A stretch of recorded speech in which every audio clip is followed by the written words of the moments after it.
Jadi ini pemerintahan kalau pingin tidak cepat runtuh, apalagi negara yang punya agama seperti Indonesia ini, perhatikan 8 prinsip. Yang pertama prinsip syariah, undang-undangnya. Yang kedua prinsip al-mulk, penguasanya. Yang ketiga prinsip rakyat, masyarakatnya, rijalnya. Kemudian SDA-nya, al-mal. Kemudian pembangunan dan administratif, al-imarah. Dan yang ke-6 al-adl. Yang ke-7 al-mizan. Dan yang terakhir pertanggungjawaban. Jadi undang-undangnya jalan, presidennya bagus, masyarakatnya kondusif, patuh, sumber daya alamnya berlimpah, harta kekayaan negaranya berlimpah, pengelolaan negara governance-nya bagus, keadilan tampil, kemudian kriteria mizan. Jadi mizan ini pemerataan. Dan yang terakhir penguasanya bertanggung jawab. Kalau ada 8 ini ya tinggal menunggu puncak kejayaan. Presiden yang bisa berjanji melahirkan 8 ini cobloslah besok bulan Juli, kalau ada yang sanggup. Ada yang sanggup menegakkan konstitusi, menjadi pemimpin yang bagus, menata masyarakat, menyediakan sumber daya alam, sumber daya negara secara berlimpah, keadilan dan pemerataan, dan pemerintahnya siap tanggung jawab. Kalau ada yang kayak gini, katanya Ibnu Khaldun, pilihlah, negara akan maju. Terus secara umum kemudian penyebab runtuhnya negara hanya ada 2, yaitu faktor politik dan faktor psikologi. Ya, faktor politik itu habisnya asobia. Orang sudah tidak punya lagi kepedulian dan loyalitas terhadap negara. Kemudian karena dia merasa tidak dilindungi oleh negara. Dan yang kedua, faktor psikologis. Kalau pemerintah dan rakyatnya sudah nggak ngerti apa-apa selain nyari kesenangannya masing-masing. Sudah nggak ngerti perjuangan, nggak ngerti tirakat, nggak ngerti usaha. Yang ada adalah semuanya menuntut hak untuk seneng-seneng. Kalau 2 ciri ini ada, ya kita tunggu aja bareng-bareng. Itu Ibnu Khaldun. Terus ini kriteria presiden, kriteria kepala negara. Kalau menurut Ibnu Khaldun yang bagus, yang pertama, dia harus bisa jadi penata, penengah, pemisah, dan hakim. Bukan provokator. Bukan yang ada di luar gelanggang terus tiap hari bilang kerohatan, prihatin. Tidak butuh itu. Dia harus bisa benar-benar memutuskan. Hakim itu kan memutuskan. Pemisah kalau ada konflik, penengah segala persoalan, dan penata. Cari orang yang punya karakter itu. Dan ya, jabatan kepala negara itu adalah jabatan yang natural, alami. Terus kepala negara dia harus superior, unggul baik fisik maupun mentalnya. Kemudian kepala negara harus didukung oleh pasukan yang kuat. Karena pasukan ini berguna untuk mengamankan seksi keamanan. Selain itu dia harus didukung para intelektual, ulama.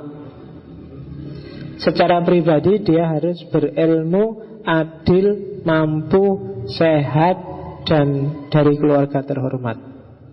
Keturunan Quraisy dalam bahasanya Ibnu Khaldun.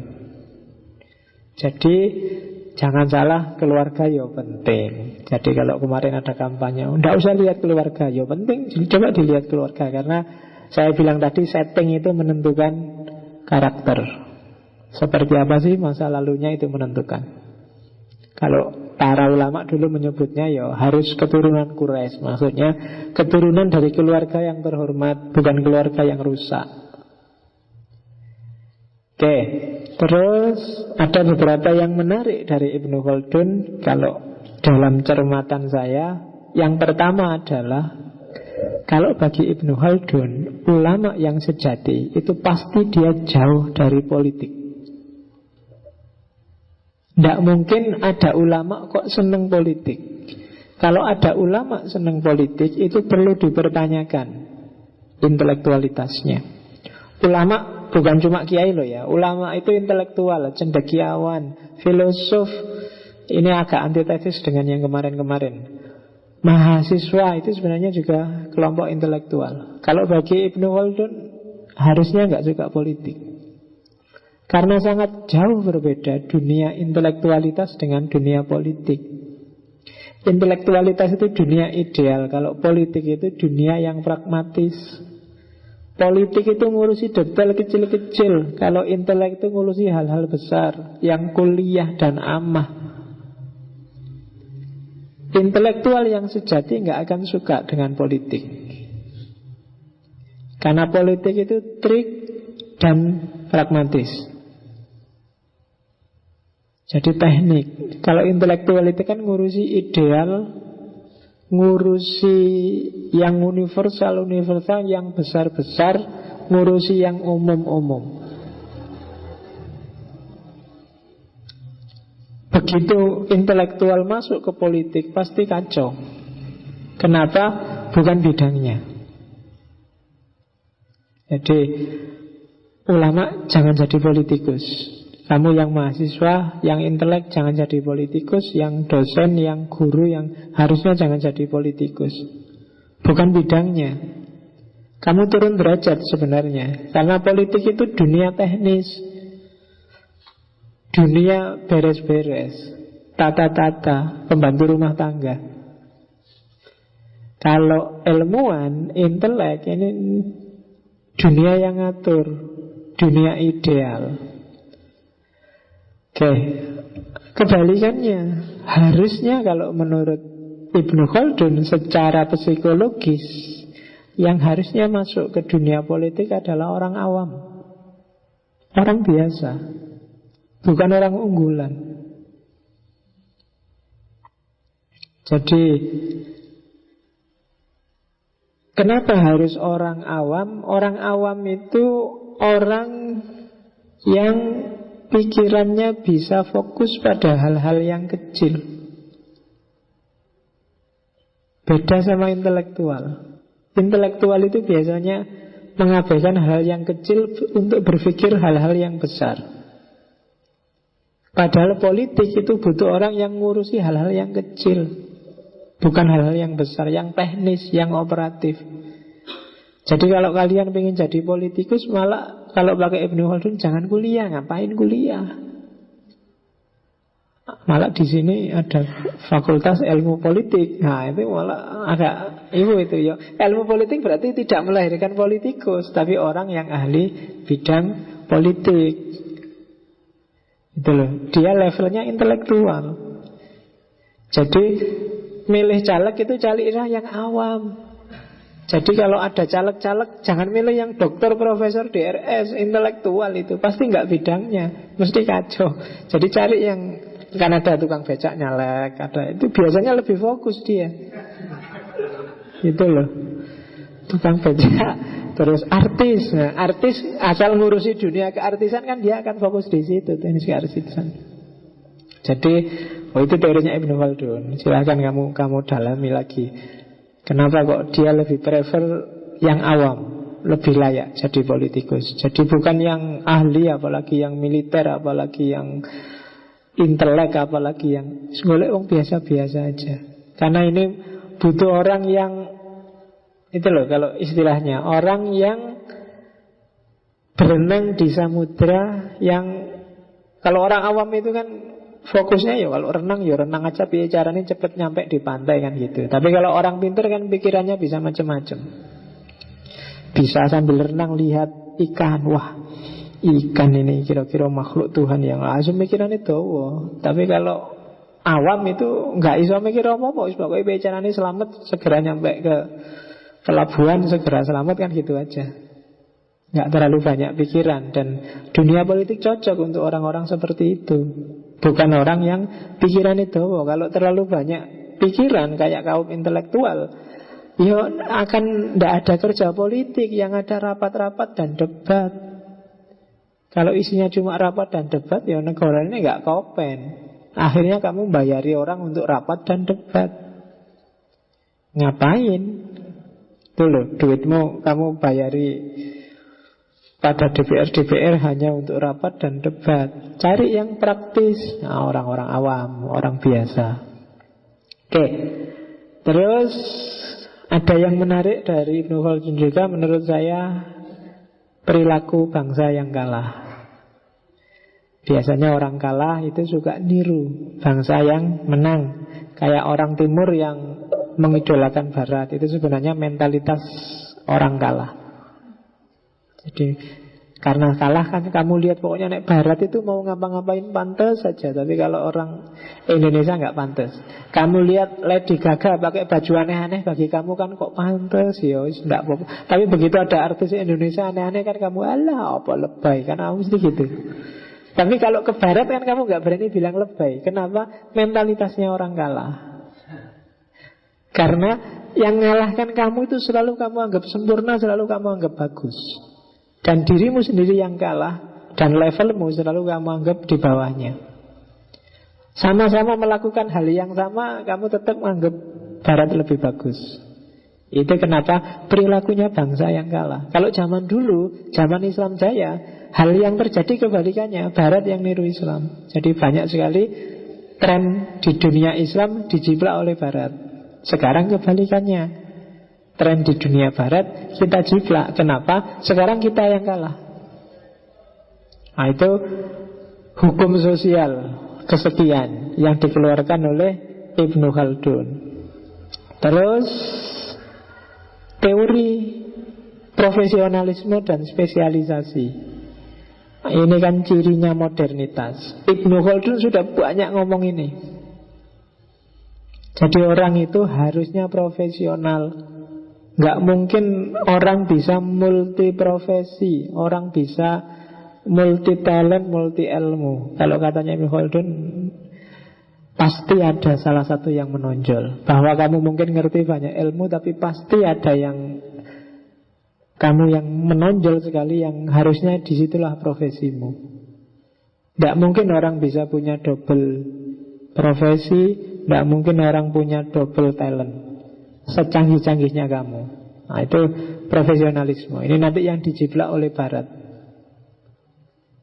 Jadi ya mulai sekarang kamu juga cermati dirimu masing-masing. Kira-kira bakatku apa ya? Profesi besok apa? Itu kan awalnya dari situ.